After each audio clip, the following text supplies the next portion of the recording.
দ্বিতীয় বিশ্বযুদ্ধের সময় জাপান 1941 সালে বলা নেই কওয়া নেই হঠাৎ করে আমেরিকার পার্ল হারবারে অ্যাটাক করে বসে।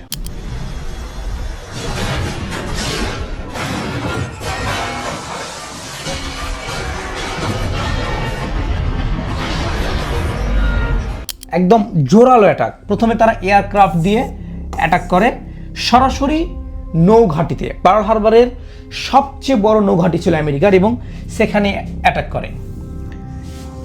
অ্যাটাকগুলো এমনভাবে করে যে ভোর 7:55, মানে মানুষ তখনও ঘুম থেকে উঠেনি, শুয়ে আছে, আর্মি সেনারা শুয়ে আছে। তখন হঠাৎ করে আকাশের উপর দিয়ে এয়ারক্রাফট উড়ে এসেই সাথে সাথে নিচে যে জাহাজগুলো ছিল যুদ্ধজাহাজ, সেই জাহাজগুলোতে অ্যাটাক করা হয় এবং এই অ্যাটাকে সবচেয়ে বেশি ব্যবহার করা হয় এয়ারক্রাফট। মানে অন্য কোনো আর্মি ফোর্স অথবা কোনো প্রকার ট্যাঙ্ক বা কোনো প্রকার মিসাইল না মেরে সরাসরি তারা এয়ারক্রাফট দিয়ে জাহাজগুলোর উপর, অর্থাৎ যুদ্ধ যে জাহাজগুলো আছে, বড় বড় ব্যাটেল শিপ রয়েছে, সেই ব্যাটেল শিপগুলোর উপরে বম, এই যে দেখতে পাচ্ছেন বম পড়ছে, একটার পর একটা একবার ধামাধাম পুরো ধ্বংস করে দেয়। এই ঘটনার থেকে আমরা দেখতে পাই যে আমেরিকাতে যে বড় বড় ব্যাটেল শিপগুলো রয়েছে তার অনেক বেশি ব্যাটেল শিপ নষ্ট হয়ে যায় এবং যেই ব্যাটেল শিপগুলোকে ধ্বংস করা হয়েছে এই ব্যাটেল শিপগুলো এক একটা ব্যাটেল শিপ বানাতে প্রায় 10 থেকে 15 বছর সময় লাগে এবং টোটাল 19টি ব্যাটেল শিপ জাহাজ ধ্বংস করা হয়, যার মধ্যে 5টিরও বেশি জাহাজ সরাসরি পানিতে ডুবে যায়।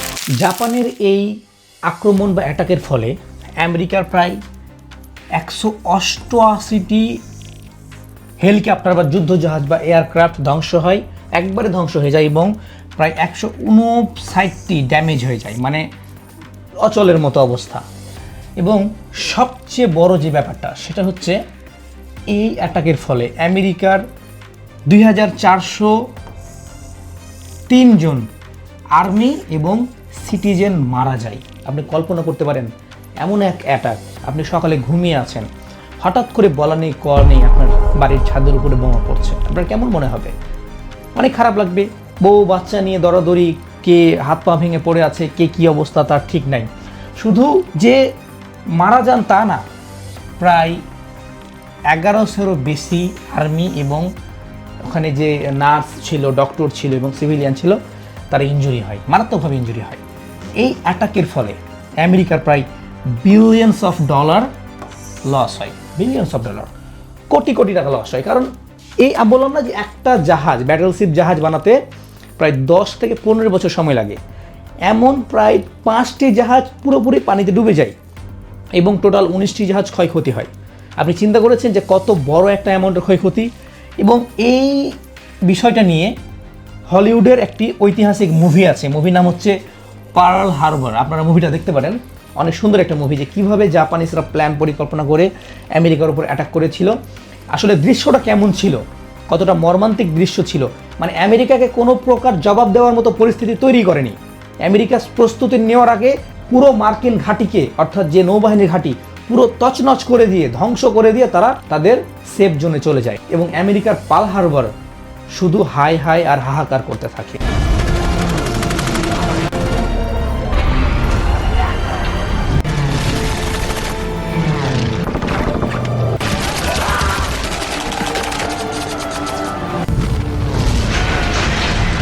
এই অ্যাটাকটা এতটাই আচমকা এবং ভয়াবহ হয় যে আমেরিকা চেয়েছিল যে আমরা দ্বিতীয় বিশ্বযুদ্ধে পা দিব না বা আমরা নাক গলাবো না, কিন্তু জাপানের এই পার্ল হারবারে অ্যাটাক করার ফলে তার পরের দিনই আমেরিকা সরাসরি জাপানের বিরুদ্ধে যুদ্ধ ঘোষণা করে এবং আমেরিকা রেগে গিয়ে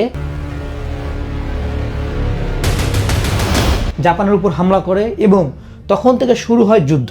যুদ্ধ হতে হতে একসময় 1945 সালে আমেরিকা জাপানকে বলে যে তারা যেন আত্মসমর্পণ করে, কিন্তু জাপান কোনোভাবে আত্মসমর্পণ করতে চায় না, যার ফলে আমেরিকা জাপানে অ্যাটমিক বম্বিং করে হিরোশিমা এবং নাগাসাকিতে। আমরা শুনেছি ছোটতে যে হিরোশিমাতে নিউক্লিয়ার অ্যাটাক হয়েছিল এবং তখন থেকে সেই জায়গায় এখন পর্যন্ত কোনো প্রকার চাষাবাদ হয় না বা কোনো প্রকার ফলন হয় না। এই সেই হিরোশিমা নাগাসাকির ঘটনা। সো এই বম্বিংটা কতটা ভয়াবহ ছিল, এই বম্বিংয়ের ইফেক্ট পুরো জাপানের মানুষকে ভুগতে হয়। দেখুন এখানে বলছে effect of the atomic bombing. এই বম্বিংয়ের ফলে প্রায় 90,000 থেকে 1,60,000 মানুষ শুধুমাত্র হিরোশিমাতে মারা যায় এবং 60,000 থেকে 80,000 মানুষ নাগাসাকিতে মারা যায়। আপনি কল্পনা করতে পারছেন যে এটা কতটা ভয়াবহ ছিল। এবং সবচেয়ে বড় কথা হলো যে মানুষ মারা যেয়ে থামেনি, এখানে রেডিয়েশন স্ট্রাইক বলছে, অর্থাৎ পারমাণবিক বোমার একটা রেডিয়েশন রয়েছে। যদি একটা এলাকায় মারে সেখান থেকে অনেক কিলোমিটার দূর পর্যন্ত রেডিয়েশন থাকে। এই রেডিয়েশনে শুধুমাত্র অনেক মানুষ ইনজুরি হয় এবং কম্পাউন্ডলি অর্থাৎ ধীরে ধীরে অসুস্থ হতে থাকে এবং অসুস্থ হয়ে হিরোশিমার প্রায় 2400 মানুষ, ওই এলাকার ধরতে গেলে প্রায় 90% মানুষ মারা যায়। অর্থাৎ শুধুমাত্র বোম অ্যাটাকেই মারা যাননি, বোম অ্যাটাকের পরেও ওই রেডিয়েশনে যারা অসুস্থ হয়েছিল ধীরে ধীরে তারা ওই হিরোশিমার এলাকার মানুষজন আরও 24,000 মানুষ মারা যায়। সো জাপানের এই ঘটনাটি অর্থাৎ দ্বিতীয় বিশ্বযুদ্ধের আমেরিকা এবং জাপানের ঘটনাটি আমাদেরকে এটাই মনে করায় যে যুদ্ধ কখনোই ভালো কিছু বয়ে নিয়ে আসতে পারে না। হয়তোবা দুই দেশের রাজা রেগে গিয়ে যুদ্ধ ঘোষণা করে দেয় এবং এক দেশ আরেক দেশের উপর অ্যাটাক করে ফেলে, বাট এই অ্যাটাকের ফলে যে দেশের কতটুকু ক্ষতি হয় এটা আমরা কল্পনা করি না। এই জন্য প্রতিটা ভালো দেশ, বড় দেশ সবসময় শান্তিপূর্ণ বজায় রাখার চেষ্টা করে, যুদ্ধ যেন না লাগে দেশের সেটা ট্রাই করে। সো আপনারা, আমি যে কথাটা বললাম এক্সপ্লেনটা কতটা ভালোভাবে করতে পারলাম জানি না, বাট আপনারা যদি এই পার্ল হারবারের অ্যাটাকের পুরো দৃশ্যটা দেখতে চান তাহলে অবশ্যই হলিউডের এই মুভিটা আপনারা দেখবেন। পার্ল হারবার নাম হচ্ছে পার্ল হারবার, হলিউড মুভি, তাহলে বুঝতে পারবেন যে আসলে সেই চিত্রটা কেমন ছিল। সো বন্ধুরা এই ছিল আজকের ছোট্ট একটি ইনফরমেটিভ ভিডিও। যদি ভালো লাগে এবং এমন ইন্টারেস্টিং ভিডিও আপনি দেখতে চান অবশ্যই আমাদের সাথে যুক্ত থাকবেন এবং লাইক কমেন্ট শেয়ার করবেন। Thank you.